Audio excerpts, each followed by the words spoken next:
absolutely don't even think about counting out Alabama.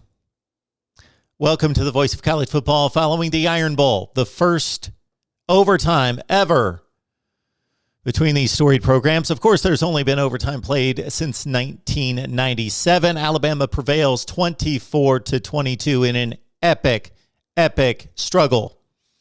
Welcome to the voice of college football. We break down the game we all love each and every day with you. Best discussion, debate, and analysis because of you. Please like, comment, share the videos out on social media. Subscribe right here as we take you through championship weekend on into bowl season and the college football playoff. Nick Saban's legacy is set. It's been confirmed, established. It's been entrenched in college football history for quite some time. So this is maybe just another bullet point, maybe about 250 spaces down. But for Bryce Young, yes, we see his talent on display in his bid for the Heisman Trophy each and every week.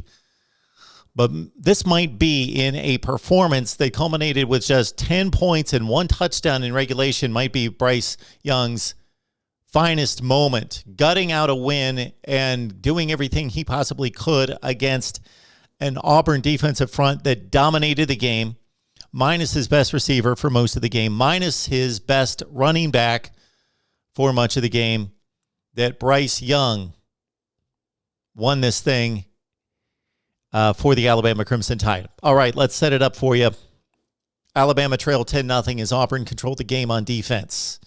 And again, it was the defensive line of the Auburn Tigers that was phenomenal in this one. And late in the game, Alabama had kicked 1 field goal, that coming off a T.J. Finley interception that set up the Crimson Tide in fine fashion, and we'll get to Finley in just a second. The Auburn punting coverage pinned the Tide down inside the 5-yard line twice in the final 5 minutes. Now, the first time, Auburn got the stop. Alabama punted. Then Auburn had tremendous field position up 10-3 to make it a 2-score game. This is where the Alabama defense stepped up, shut down a limited Auburn offense. So basically, T.J. Finley had a rough night. The stats weren't awful. He threw 1 pick. He did throw 2 touchdown passes, and the last touchdown pass to make it 10-0 was a thing of beauty. Beautiful throw in tight coverage in the end zone, right down the middle on a square in along the back line. But otherwise, T.J. Finley had a rough time, not just in terms of throwing the football downfield, but just watching the guy play. He could barely walk. So Auburn was very limited on offense as the game moved along, playing basically with a quarterback who could barely walk. Auburn could have used a more diversified attack, but again, they were hamstrung by the Finley situation, and Bo Nix, of course, on the sideline, done for the year. If Nix plays this game, it doesn't matter what I think, but I believe Auburn would have won. But Finley was in the game, and Alabama's beat up, and everybody's beat up at this time of year anyway.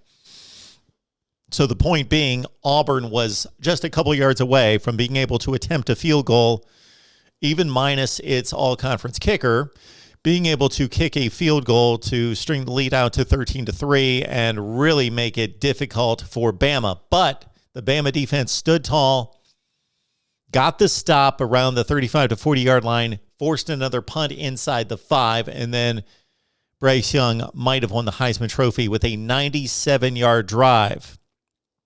Other key play leading into that drive was the Tank Bigsby play, in which he made a great run, Alabama knowing that Auburn was just running the football and would not throw the football, loaded up against Tank in the run game.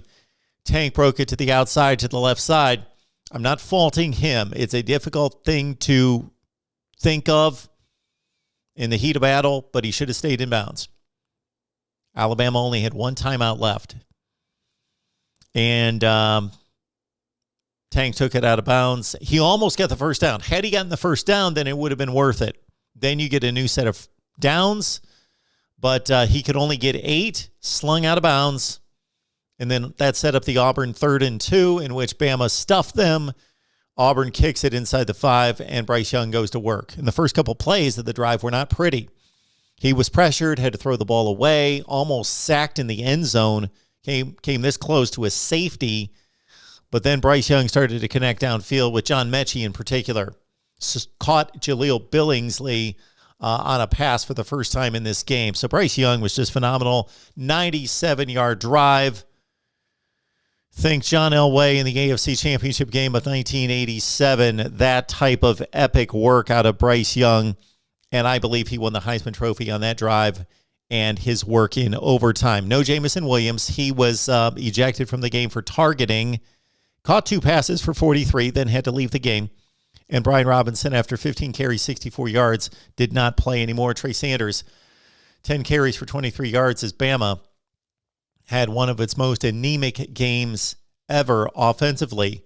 If this Alabama shows up at the SEC Championship game, they'll get destroyed by Georgia. But do not expect this Bama offense to show up at the SEC Championship game. Again, TJ Finley threw 1 pick, and that set up the Bama score to get them on the board and get them going. He could have thrown like 2 or 3 more. He threw a costly one the next drive, but it was brought back based on a poor call by the official in which they ruled a roughing the passer. Bad call against, that was against Turner. But Bama survives despite the bad call there. There were some calls against Auburn that were questionable as well.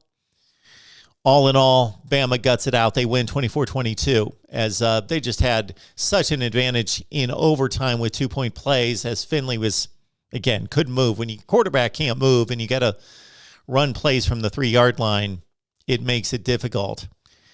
And he made a horrible throw on the 1-2-point conversion that led to the Bama win, in which both teams scored. The first time they got the 2-point possession in overtime.